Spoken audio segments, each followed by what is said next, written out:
Ya Tuhanku, dengarlah seruku, melayang doa yang sungguh, memandang pada. Shalom, selamat pagi. Berjumpa lagi dengan kami Pirsario Media Ministry dalam program Renungan Pagi. Sebelum kita lanjut, mari kita berdoa. Bapa kami di surga, terpujilah nama Tuhan di pagi hari ini. Kami datang tersungkur ke hadirat-Mu, rindu mendengarkan suara Tuhan pada pagi hari ini. Biarlah Tuhan berfirman melalui renungan di pagi hari ini ya Tuhan. Di dalam nama Yesus kami telah berdoa. Amin.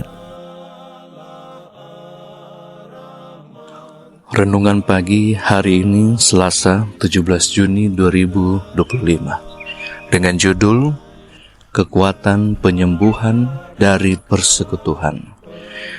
Ayat tema diambil dari Mazmur 133 ayat 1. Sungguh alangkah baiknya dan indahnya apabila saudara-saudara diam bersama dengan rukun. Urayanya sebagai berikut. Dalam bukunya Love and Survival, Dr. Dean Ornish yang dikenal karena karyanya dalam membalikan penyakit jantung, menulis tentang kekuatan cinta dan keintiman dalam proses penyembuhan.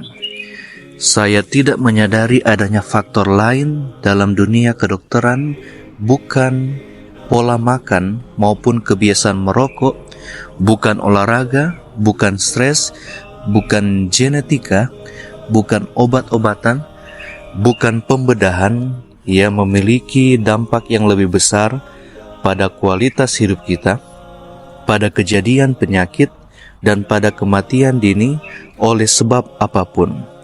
Dia melanjutkan dengan mengatakan bahwa kesepian dan terisolasi meningkatkan kemungkinan seseorang terlibat dalam perilaku berbahaya seperti merokok dan makan berlebihan, sehingga kita bisa terkena penyakit tertentu atau meninggal sebelum waktunya. Dan kita tidak akan sepenuhnya mengalami kegembiraan kehidupan sehari-hari. Singkatnya, Ornish mengamati apa saja yang menimbulkan rasa terkucilkan seringkali menyebabkan penyakit dan penderitaan. Semua yang mempromosikan rasa cinta dan keintiman, hubungan dan komunitas adalah menyembuhkan. Penelitian di Universitas California di Irvine memperkuat pengamatan ini.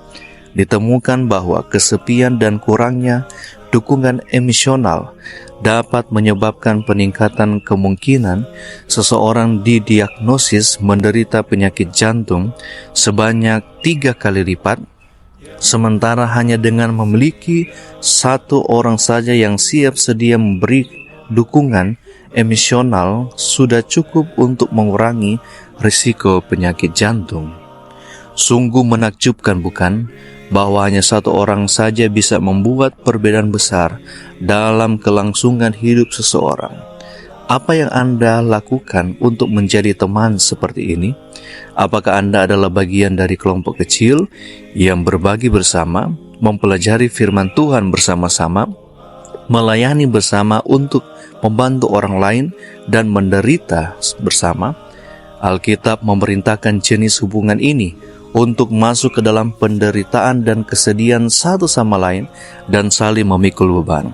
Paulus berkata, bertolong-tolonglah menanggung bebanmu, demikianlah kamu memenuhi hukum Kristus. Galatia 6 ayatnya yang kedua.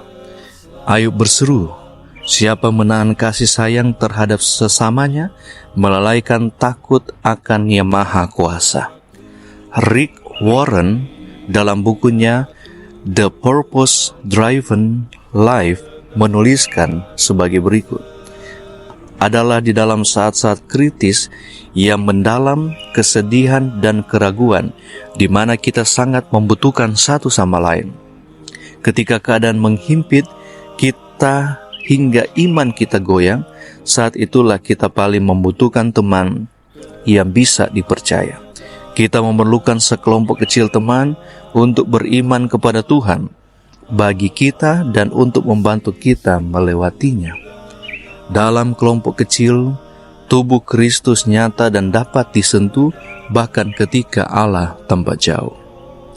Jika Ayub menderita di lingkungan Anda atau gereja Anda saat ini, apakah Anda akan menjadi teman yang akan memberikan dia persekutuan erat yang dibutuhkan untuk meningkatkan peluangnya untuk dapat bertahan dan maju?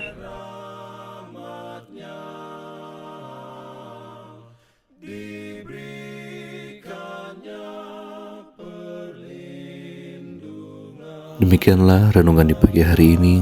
Tuhan Yesus memberkati kita semua. Mari kita berdoa. Kami datang bersyukur kepada Tuhan, mengucap syukur atas berkat Tuhan di hari yang indah ini. Kami boleh mendengarkan firman Tuhan, boleh memberkati kami sepanjang hari ini, dan kiranya berkat Tuhan di hari ini menjadi bagian kami.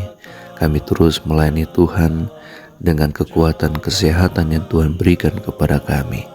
Kami serahkan segenap kehidupan kami, keluarga kami, dan semua rencana kami kepadamu saja ya Tuhan. Kami telah berdoa dan mengucap syukur dalam nama Yesus Tuhan dan Juru Selamat kami. Amin. keselamatan.